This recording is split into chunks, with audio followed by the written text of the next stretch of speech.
The next panel discussion is going to be on Iran, which, to state the obvious, I think could hardly be timelier. We just have a few days remaining before the deadline for a nuclear deal between the P5+1 and Iran, and this is an active topic of very lively discussion in Washington, but also in other capitals around the world as this enters the final stage of negotiations. And there are a number of questions about the deal, about Iran's strategic direction, about the way that the United States can and should push back against its ambitions beyond the nuclear file, and how all of these things connect together. Moderating our discussion that'll take place in just a moment is the Washington Post's David Ignatius. And so there'll be just a word of introduction, and then the panelists will come onto the stage, and David will take it from there.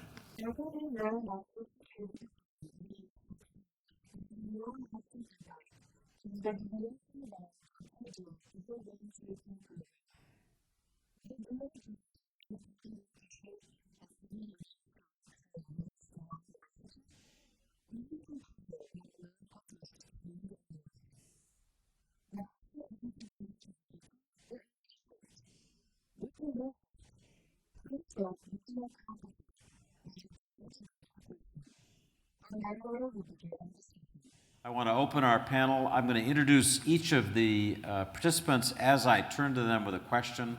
At the end, we'll try to save time for your questions, so please do be thinking of them.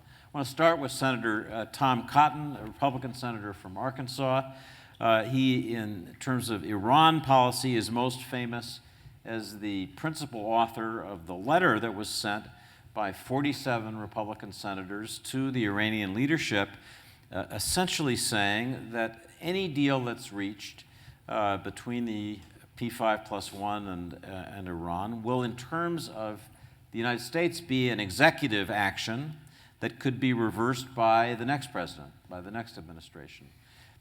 This letter drew a lot of controversy in the U.S., was blasted, it's fair to say, by the Vice President and by President Obama. And I want to ask Senator Cotton to begin by saying if he has anything in that letter you'd rewrite or amend in light of the arguments that in some ways this empowered those in Iran who want to have an option to walk away from the deal for their own reasons and treat it as no more than an executive action. Anything you'd change about the letter? No, David, there's not. And thanks for being on the panel with us. Thanks to my colleagues. Thanks to CNAS for having me. But no, I have no regrets about the letter. We, 47 Republicans in the Senate, sent the letter because we believe that Iran's leadership clearly did not understand our constitutional system, and that they needed to get the message that while the president negotiates agreements, whether they're arms control agreements or trade agreements, for them to have lasting and binding effect, the Congress of the United States has to ratify them. And in fact, the statements of Iranian leaders like Javad Zarif in the immediate aftermath of our letter demonstrate that they didn't understand our constitutional system. After all, they are a theocratic dictatorship, and the closest thing to parliamentary democracy in the region is parliamentary democracy, not America's unique constitutional system.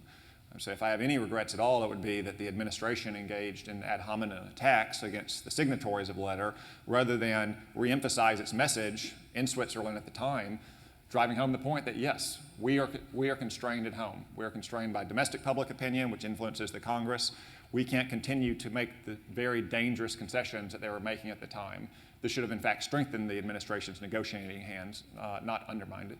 So let me just follow up with one question, and the essence of it is this going to be a continuing, unending fight, political fight, no matter what happens? Let's suppose that the deadline, in theory, is next Tuesday. Let's suppose that there's an agreement that has a text, and that, as the White House hopes, they prevail.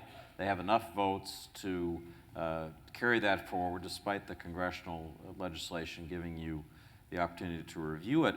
Will you, through the rest of this year, into next year, into the presidential campaign season, will you and other Republicans keep fighting to undo it because you regard it as wrong? Or would you accept it if the president prevailed in whatever vote takes place? Well, it's a simple fact of America's constitutional system that if the Senate doesn't ratify an agreement as a treaty, or if the Senate and the House don't vote on an agreement as a congressional executive agreement, then it is in fact an executive agreement and it can be changed. And if there's any kind of agreement like what was proposed in early April, then I certainly will not support it. And I don't think any Republican presidential candidate will support it, as most of them have gone on record saying they oppose it. But increasingly, the president is on an island by himself. There was a public statement just this week by many former Obama administration officials, including Republican administration officials, about the very risky terms that have been discussed in the media. Also, Secretary Kerry said recently that disclosure of the past military dimensions of Iran's nuclear program don't necessarily need to be disclosed. And it's been I should note that if Secretary Kerry were here, he would raise his hand and say, I didn't say that.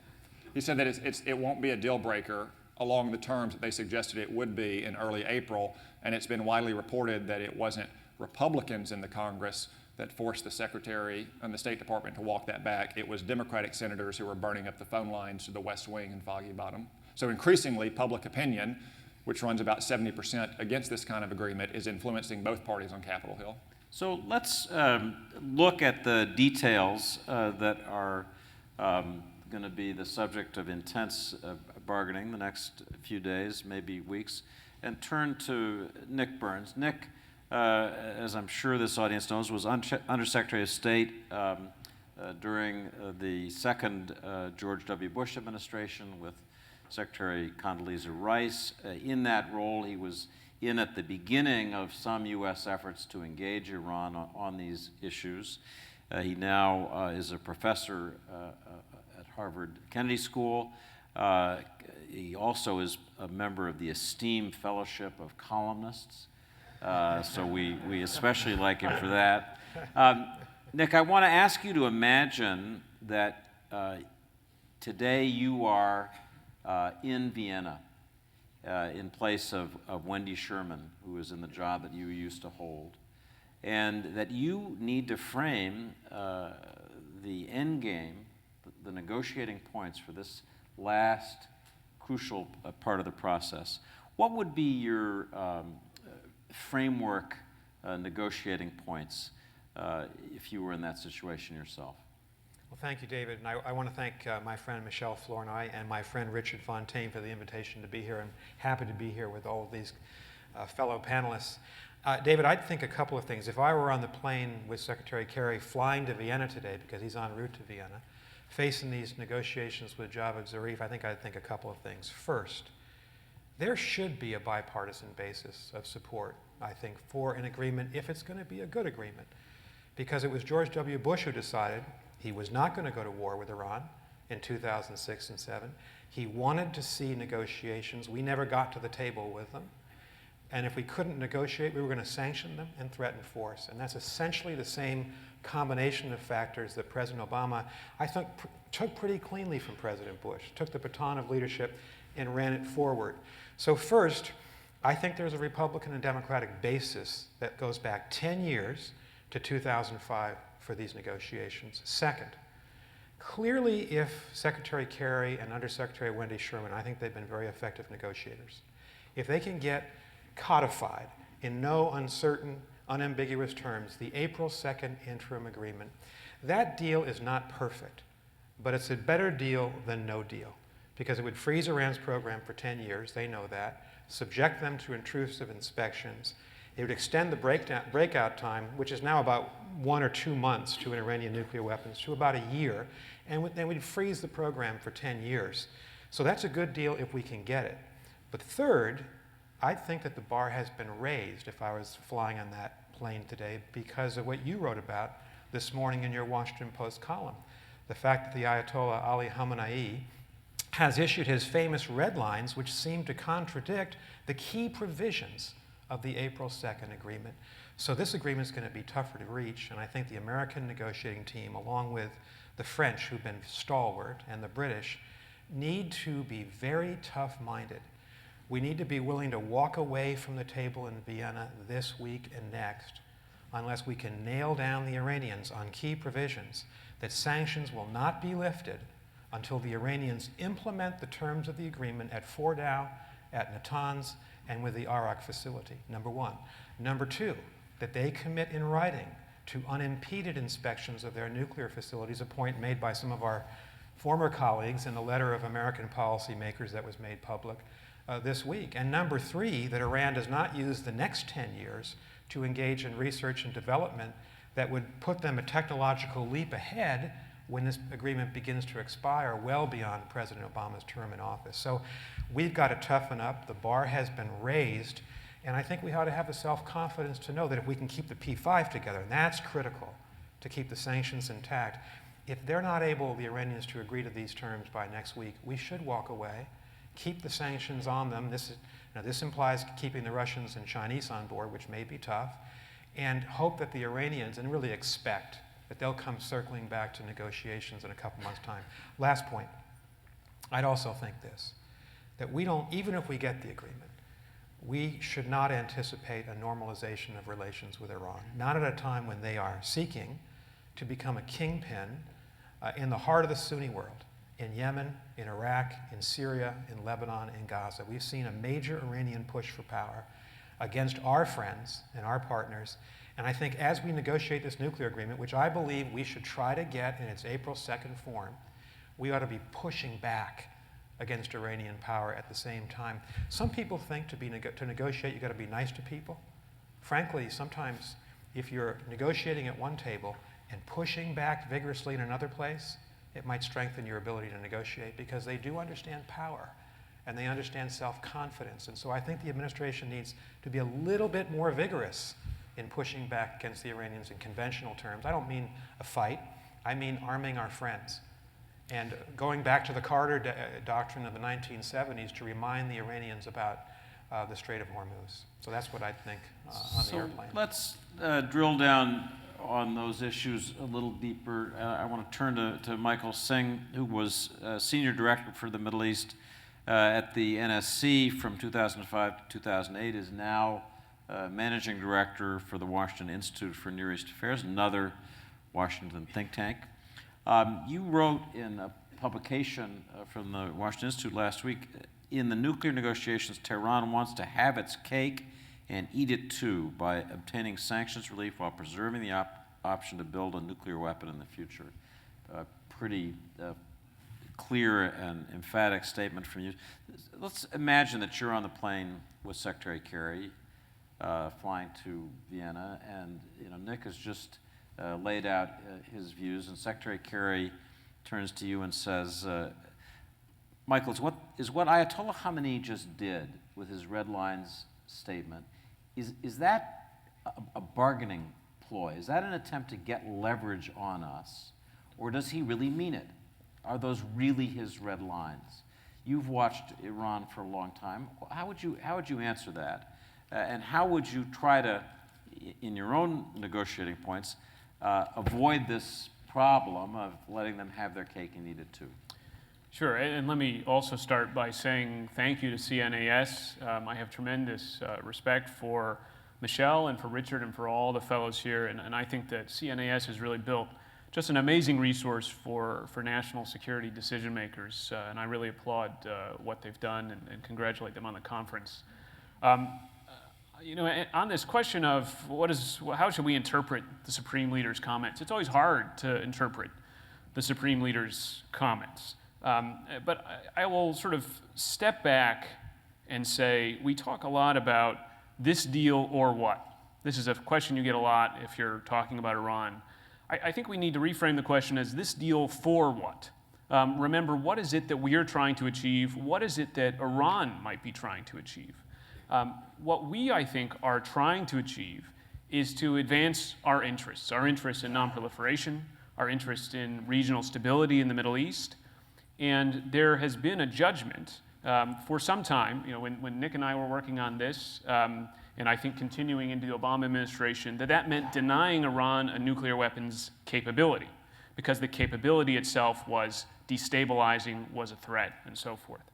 I think that there is a sense amongst quite a few experts who look at this that we've gone away from focusing on the capability to focusing too much on the actual weapon itself, to sort of downgrading our own objective in a way that perhaps doesn't serve our interests in the same way. And I think that's reflected in some of the things which have come out recently about these negotiations, including some of those expressions of concern which Nick referred to. In terms of what is Iran looking for, I phrased it the way you said, David. I think that what Iran wants is to be free of sanctions, but to maintain its nuclear weapons capability, to preserve that option. And from Iran's point of view, there are probably a couple different ways to do that. One might be through this deal, through a deal.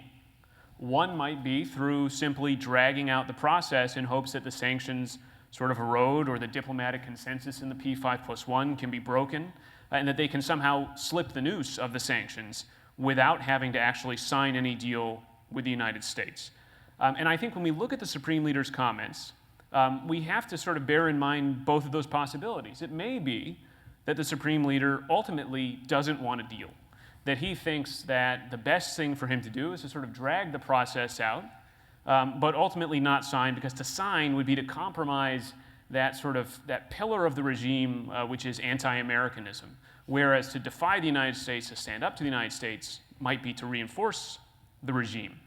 To agree to an accord might be to open up Iran's economy to foreign trade and investment in a way which, for a relatively closed regime, could be dangerous. And so maybe defying an agreement is a way to do that. Or it could be that these are negotiating tactics, that setting maximalist red lines, as we've seen the Supreme Leader do in the past, sort of setting boundaries for his negotiators, which then his negotiators come to the table and say, well, look, our hands are tied, you got to work with us here, is just a way to get a better deal at the end of the road. One thing we've seen the Iranians do, and another piece I wrote, David, was talking about the different tactics the Iranians have employed to get, from their perspective, the best terms, is to negotiate a trade-off, like they did getting to sort of the April 2nd accord, but then when they come back to the table, sort of basically disavow that trade-off, to try to pocket our side of the concession while disavowing their side of the concession. You know, I've heard from some of our folks on the team that you spend the first few weeks of these rounds sort of getting back to where you were when you last convened. And I think that may be an element of it here. But the point is, our negotiators don't know ultimately what the Supreme Leader thinks because they can't talk to him. We're talking to really one narrow slice of the Iranian sort of political sort of ecosystem. And we don't know what the Supreme Leader thinks, and all they can do, therefore, is try their best to interpret and, more importantly, stand up for what we need at the negotiating table, and make sure that we get a good deal from our perspective, as Nick was saying. Just a quick follow-up, and I'll stick with you on this. I wrote this morning that Secretary Kerry and his team believe that the decisive, operative voice representing Iran is what's agreed at the table. In other words, is Zarif representing the government of Rouhani. You could argue that in Iran, given its system, the decisive voice is always the Supreme Leader. That's just the way it's structured. Do you have a view about that? Because I'm confident that the current U.S. position is, whatever Khamenei says, the voice we are going to regard as Iran's is the one across from us at the table. I can give you my judgment, which is that ultimately any agreement that Iran truly adheres to will have to be one that the Supreme Leader accepts, that he approves. However, I do think that he keeps a step back from the negotiations themselves, and he really does three things, and you see this run throughout his comments, whether the most recent ones or his previous comments. One is to express his support for the negotiators, to say that he supports them. Second, to express skepticism about the negotiations themselves, about whether it's the sort of sincerity of the United States, and to set very tough red lines that box in his negotiators. Sometimes it seems, without the negotiators themselves having previously been aware that those red lines would be set. And then third, to talk about Iran's plan B, to suggest that at the end of the day, Iran doesn't need the agreement and has other options available to it. So you see this throughout all of his comments. Whether or not this is gamesmanship or whether it reflects some sort of deeper opposition to what's being negotiated. I simply don't think that we know. Let me turn finally to Elon Goldenberg, who was in senior positions at the Defense Department and then the Senate Foreign Relations Committee, and is now Middle East Studies Director for CNAS, our host. I want to ask you, Elon, to look at this moment, the negotiations, and then the aftermath, succeed or fail, in terms of regional politics. We have a region on fire. And these negotiations matter in terms of how this terribly messy, violent region moves in the future. And I'd be very interested in your assessment. And if you want, just briefly look at, if there's a deal and if there isn't a deal. Sure. And thank you, David, and thank everybody for joining us here today. I'm actually going to start by just responding to a couple of things that Mike said, because I want to get into that. Starting with the question of alternatives, and I do think we need to think realistically about what our alternatives are and remember what they are. And many of the alternatives that get pushed out here often in this debate, or the critics don't necessarily present necessarily the alternative that are available to us. As I see them, we really have two alternatives. One is to go back to sanctions and to try for a better agreement. The problem with that is we already tried that 2003 to 2005, and essentially it didn't work. The Iranians walked away from the table, and they had 164 centrifuges at the time. Now they have 20,000, and we're negotiating again. The second alternative is potentially down the line military action. That could work. I think we could certainly set back the program, and they might not respond, but they very well might respond. And then you sort of start to go up the escalatory ladder, and you get to a situation in the region where the United States doesn't fight pinprick wars. The United States fights wars with overwhelming force. And it would be very bad for the Iranians after a couple weeks when we've destroyed large portions of their military capability. But it would also be not that great for us, because then we would be stuck with what we're going to do with it next. Just the way we were in 1991. You can see a very similar war. We're still dealing with Iraq 25 years later. So I think these are the two most realistic scenarios, none of which are appealing. They're bad for the Iranians too, so I don't think they have a lot of leverage in the negotiation necessarily. But they're also bad for us, which is where you come to what should we actually be doing. In my view, I think the objective really is, I don't think we're ever going to get them to a point where we can absolutely get them to eliminate their capability. But we can get them to a point where they are deterred from ever pursuing that capability. And that's what this agreement is about. It's about putting in place conditions that make it so risky that for Iran to ever go from where they are today to a bomb, that they'll never try it because they'll get caught in time and then they'll face pretty dire consequences. And why do I believe this can work? Because that's been their strategy for the last 15 years. It's what stopped them from actually going to a nuclear weapon. They've tried to creep, gets closer and closer, but what has stopped them from actually going for it has been the fear of getting caught and the danger of what comes next. And you can structure an agreement like this that can last, even if it's only 15 years, that means the next two presidents, if each of them serves 8 years, will have a situation where Iran's nuclear capability is less than it is today. That's meaningful. A lot can happen in 15 years. Now to get to your actual question on the regional for one moment, I think in the aftermath of a regional, in the aftermath of an agreement, we have a tough situation in the region. We have anxious allies in the Saudis and the Israelis who are concerned that this is the beginning of a fundamental pivot.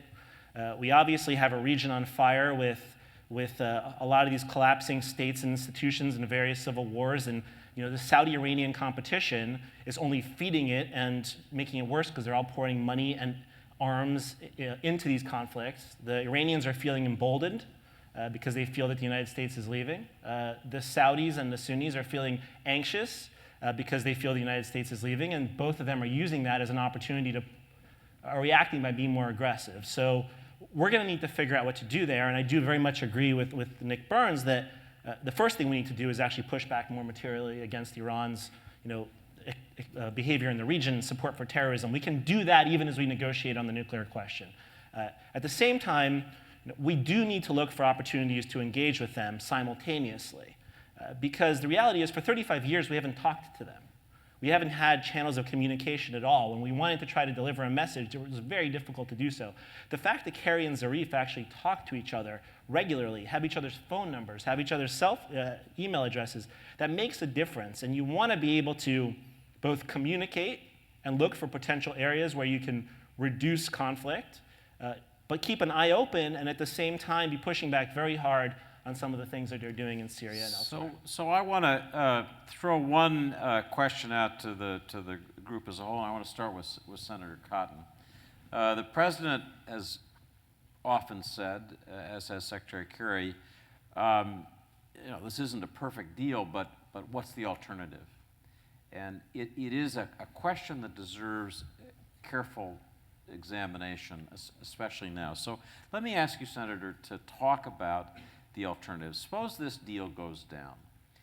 It's been said often by Republicans, certainly by Prime Minister Netanyahu, that we need much tougher sanctions. And there's an implicit model for the future that you get to a better, safer future, but I don't hear it articulated. So maybe you could do that. How do you see in this alternative future where the deal goes down, how's that going to work? How do you get to a better place that's safer for the region, for Israel, for the United States? Well, I would say first, we haven't talked to Iran very much over the last 35 years because they're run by crazed Islamist ayatollahs.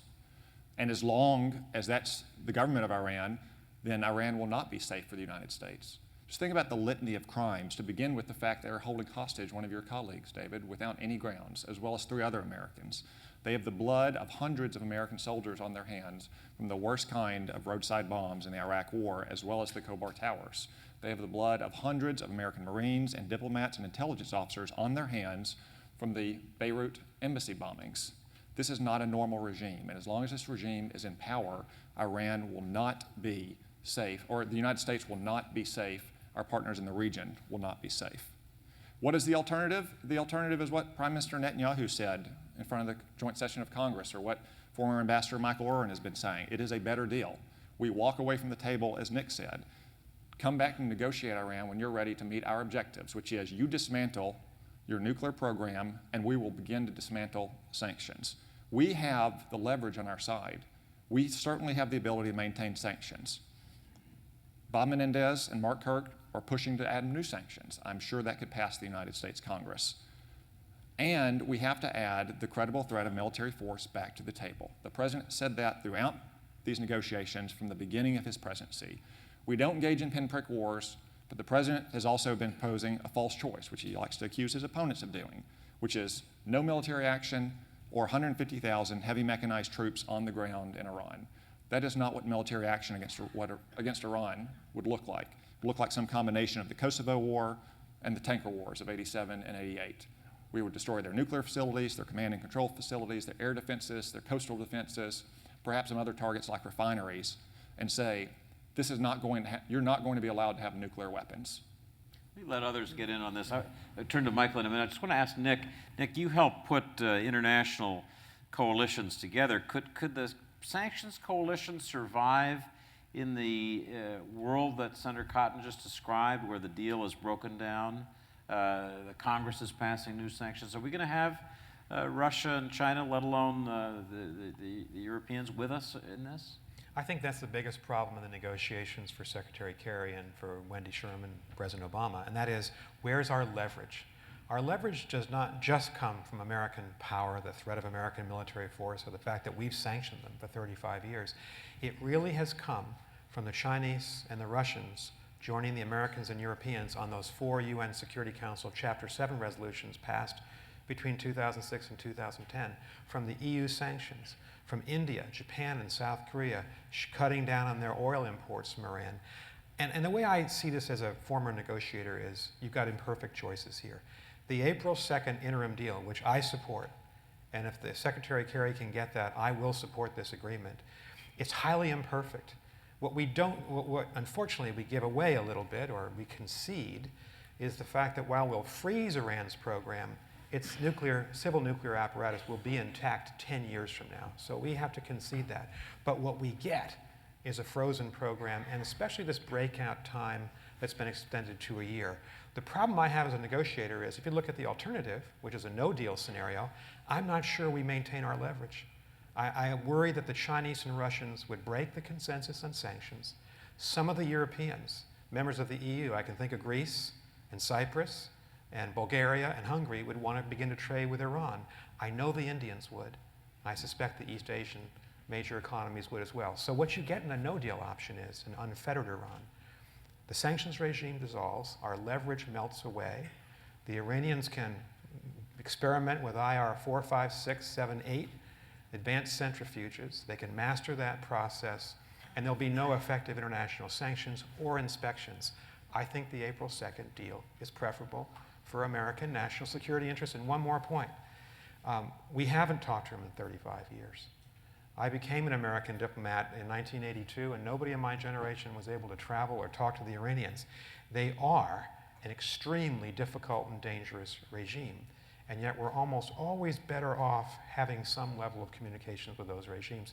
Yitzhak Rabin said, you don't negotiate with your best friends, you negotiate with very unsavory enemies. This is a very unsavory enemy, but I think the President and Secretary Kerry have done a good thing in putting us back into contact with this regime so that we can outflank them and eventually contain them. Michael? So I slightly disagree with Nick on this point about the sanctions, insofar as it's important to bear in mind that we may have no deal by June 30th or July 9th or whatever your date is, not because of domestic disagreements here over the substance, but because of Iran's supreme leader.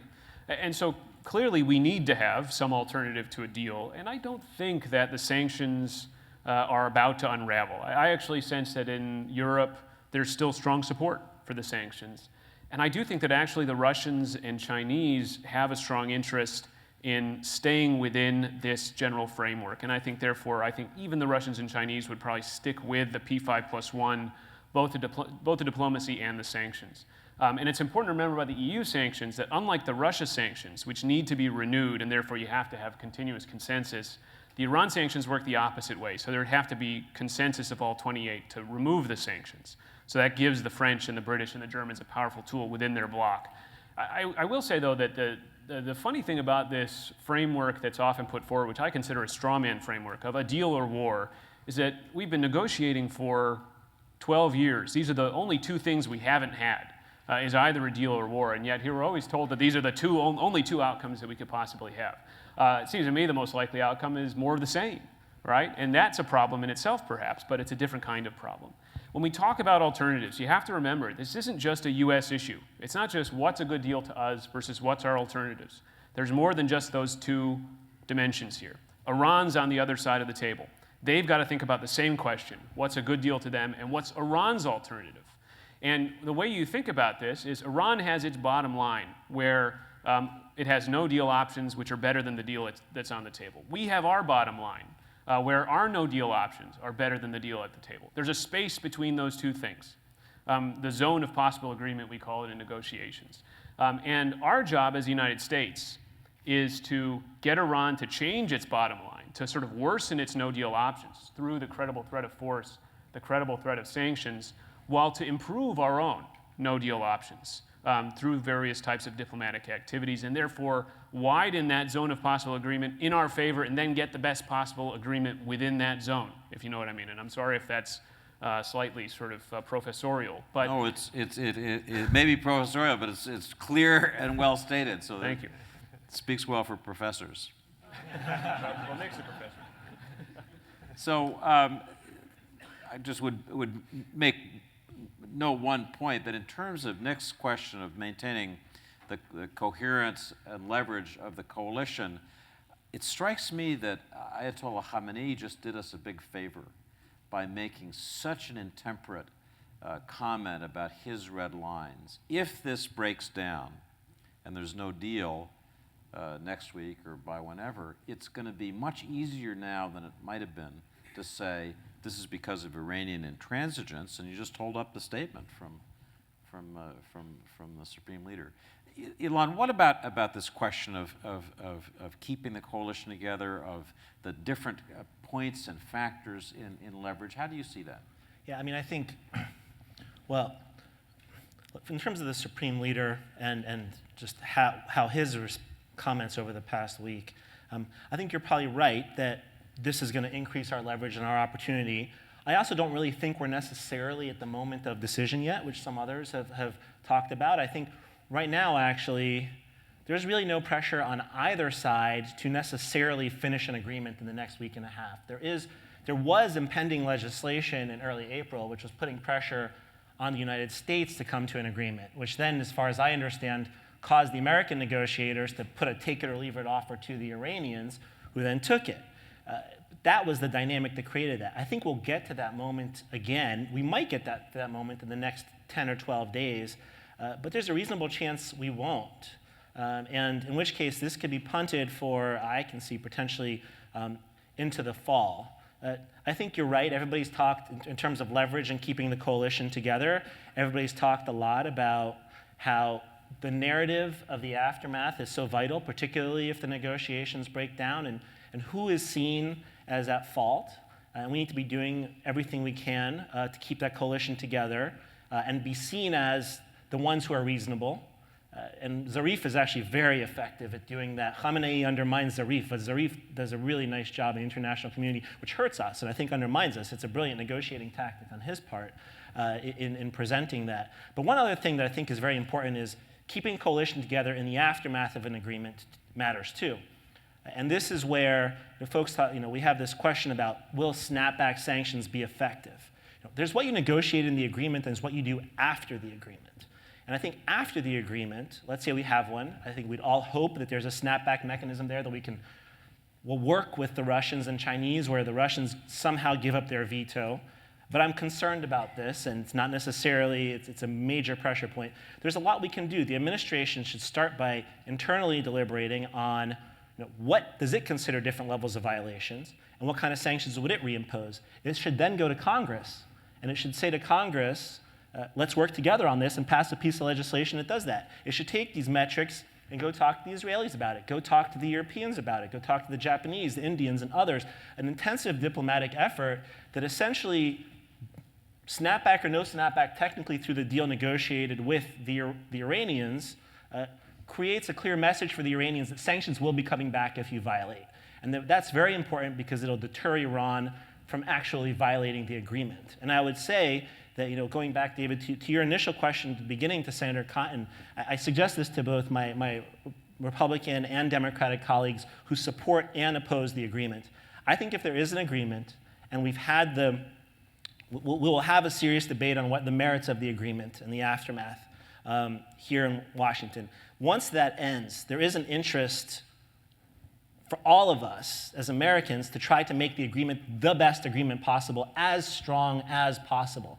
And one option is to pass legislation that actually strengthens the deal through these types of steps. Republicans and opponents of the agreement don't have to say we support the deal. They can absolutely say this is a terrible mistake, but given that we're stuck with it right now, let's make it stronger and better through these external mechanisms. And those who support the agreement can say, we support the deal and we want to make it stronger. So I think there are options here with the coalition that we can be using, and also to build that bipartisan consensus that will be so important to implement this agreement over the next 10 or 15 years. I'm tempted to say we should send it to the Supreme Court, but so I have one more question for me, and then I'm going to go to the audience, I promise. And it's a political question, so I'm going to ask Senator Cotton. Do you think that politics is an operative factor in Iran? By that I mean, do you think that the Supreme Leader has to worry about public reaction if this deal collapses? It is said by our best sources of information that the Supreme Leader and his entourage were shocked that Rouhani got over 50% of the votes when they expected something much lower. And they had to essentially to accede to that because that was where the public was. And it's said further that the public badly wants this deal and wants to connect with the larger world. So what do you think? You're a politician. Is politics in play here? And if it is, how do we speak to that so that the pressure on the hardliners is greater, the people who are more on the moderate side, if you think there is such a difference in Iran, have a greater voice and prevail over time? Well, I think the Supreme Leader has to think about politics in the sense of threats to his regime. I mean, any tyrant has to take into account public opinion. But no, I don't think that public opinion is going to influence his thinking on this deal, because he views nuclear weapons as critical to his regime's survival. He sees what happened in Libya. Muammar Gaddafi gave up his nuclear weapons, and 8 years later, the United States helped eliminate him from power. Ukraine gave up its nuclear weapons in return for a guarantee that their territory would be held whole.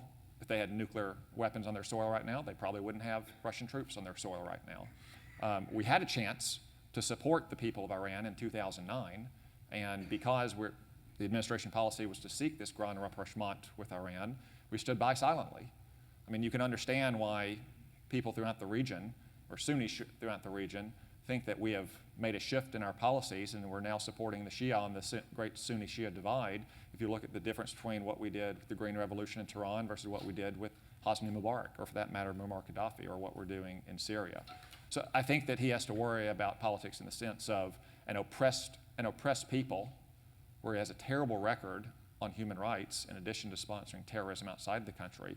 But no, I don't think he's going to worry about public opinion in the way that the President of the United States and the United States Congress thinks about public opinion when they're making foreign policy. So let me turn to the audience. I see a hand go up immediately, so I'm going to call on you. I see another hand there. Let's start with those two. Yes, sir. Yes, sir. My name is Kami Bhatt. I'm with the Pakistani Spectator. And my question is to three gentlemen in the middle. Why shouldn't Iran has bomb when Pakistan has more than 100? India has more than 100. Israel has more than 100.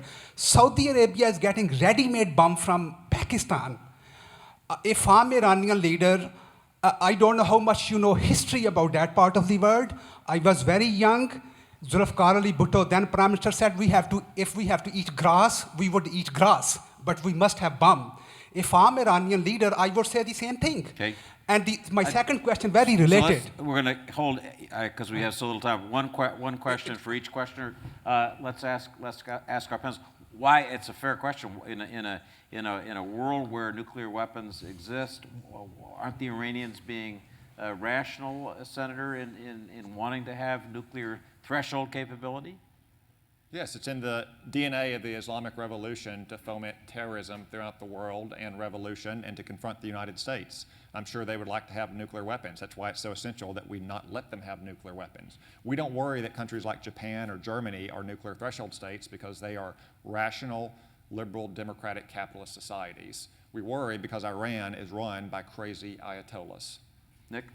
I think the problem that we have, and Sorry, Senator, excuse me. Iran never attacked any country in the history of Iran. I don't know how much you know about history.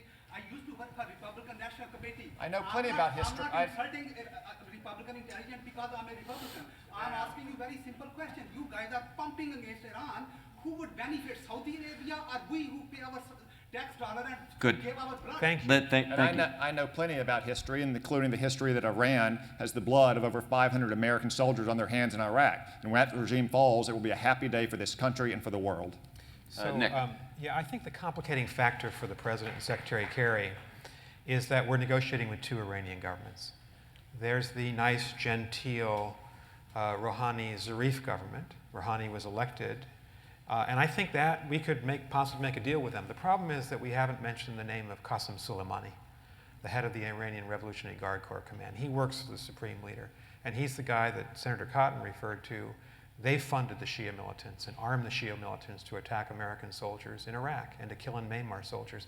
And they're the ones wreaking havoc in the Sunni world. And I think if you're John Kerry, Secretary Kerry, you've really got to make sure that when you get the agreement, if you get it, with Javad Zarif, it is so clear and unambiguous as to what Iran must do that the other government in Tehran has to live with it. So I just And want to that's ask. complicated. I want to ask Senator Cotton something I've been thinking about since this panel was framed.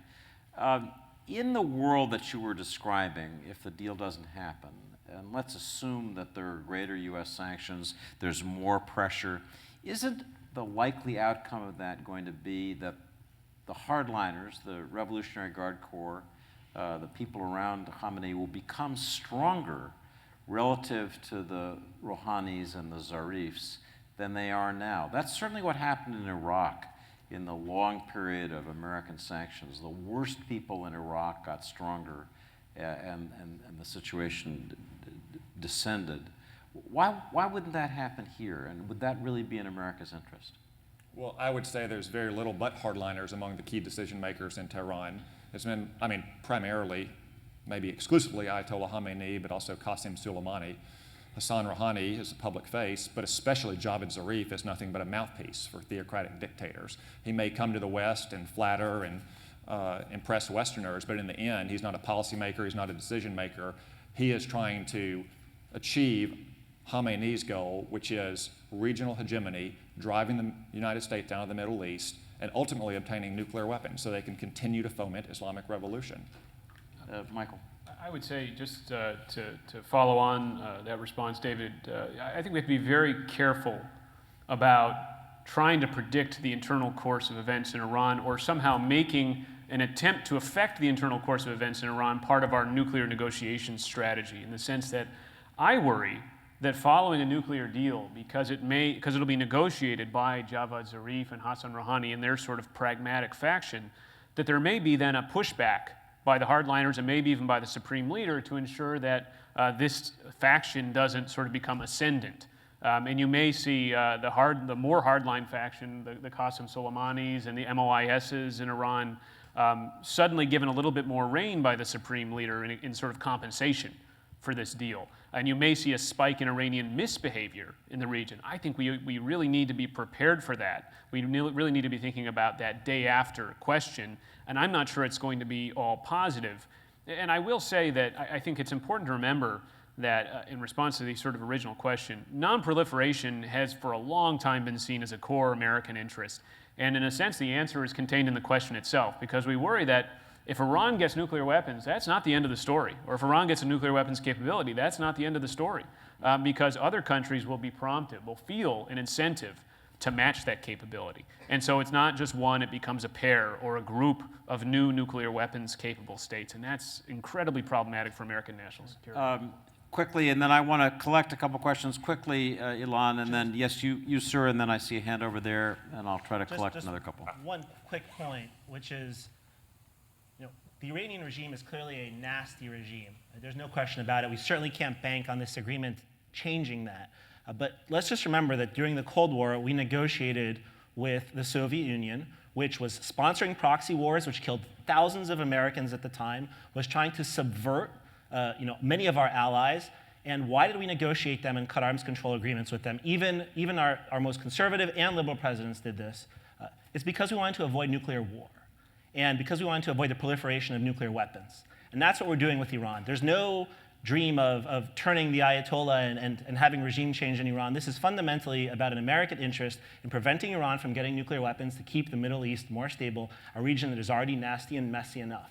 But the critical difference is in the Cold War, the Soviet Union already had nuclear weapons. Iran does not have nuclear weapons. Right, but this agreement is designed to make sure they don't get them. This agreement designed to give them nuclear weapons, if not today and tomorrow, then 11 years from now, as President Obama has already acknowledged himself. In the meantime, giving them up to $150 billion in sanctions relief, which will not be used for schools, hospitals, and roads, as Jack Lew said, but will be used to underwrite Bashar al-Assad and Hezbollah and the Houthis and Shiite militias in Iraq, and to project Islamic revolution throughout the world. With all due respect, Senator, I don't believe the president's objective is to actually give the Iranians a nuclear weapon in 11 years. The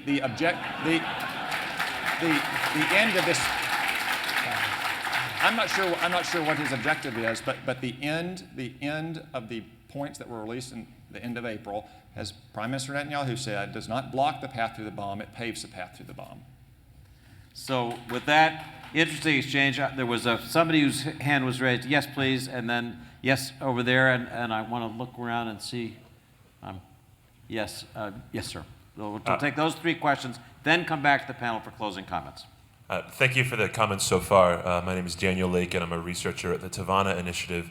And earlier, Mr. Goldenberg mentioned that once an agreement is potentially reached, we'll have to do the two tasks of pushing back on Iranian influence while engaging them. I'm curious what the panel thinks is the most fruitful area for American engagement. Where do you see the most mileage or the best results coming? Good. You, sir? Yes, good afternoon. My name is Scott Morgan. I'm president of Red Eagle Enterprises. I want to thank Senator Cotton for his service in Iraq. I have a quick two-part question. First, WikiLeaks released cables from the Saudi diplomatic corps which states that in 2012, Iran sent centrifuges over to Sudan. Would that be a concern for non-proliferation, and has U.S. intel investigated that? Could you, I didn't, I'm not sure the panel heard that. Iran centrifuges in 2012, what was the word? Went to Sudan. Went to Sudan, okay. And the second part is regarding ways where we could put pressure on Iran. How about targeting their ballistic missile program in efforts to get another deal? Would that be something that Secretary Burns would recommend? And a third question, which was over, gosh, yes, I think it was you in the middle, sir.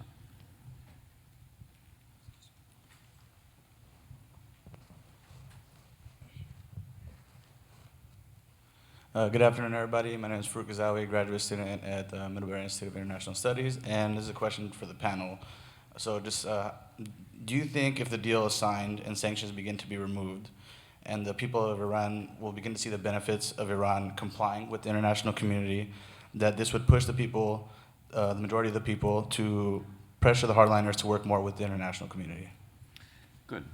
Those are three questions. I'll just summarize. The first was about what to do in terms of pushing back or engaging in this future. It's a question about targeting ballistic missiles. I thought was the salient point there. It's an interesting issue. And then finally, if the deal is signed, as the gentleman said, what next? Let's perhaps go in reverse order. We'll start with Elon and end with Senator Cotton.